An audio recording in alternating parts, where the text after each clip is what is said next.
stretnutie dvoch mužstiev, ktoré zatiaľ ešte neprehrali. Obidve mužstvá išli jasne za víťazstvom, bolo to vidno, bolo to vyjecované. Padlo plno golov.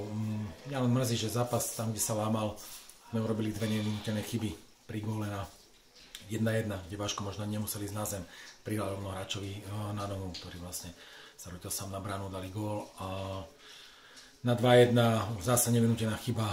Mišanočko super odkopával loptu, prebere si ju na polke ihriska, odskočí mu, super zasede do breaku, sám na bránu, na 2-2, toto boli také dva zlé momenty, ale výsledok je trošku krutý, pretože 2-5 určite nezodpovedá tomu, čo sa dialo na ihrisku a ja si myslím, že chyby si musíme rozobrať, ale bolo tam aj tiež veľa dobrých vecí, super, sme aj zatlačili pred ich bránu, mali sme oveľa viac gólových príležitostí, hlavne do stavu 2-2 a tie, keď nevyužijeme, tak nemôžeme pomýšľať na úspech. Dneska sme urobili veľa chyb v defenzíve, za ktoré sme tvrdo zaplatili a tým pádom ten aj výsledok 2-5 je krutý a bohužiaľ musíme sa s tým vysporiadať a ideme ďalej. Takže, jak som povedal, boli zlé chyby, boli dobré chyby, rozoberieme si to a v tréningu musíme ďalej pokračovať.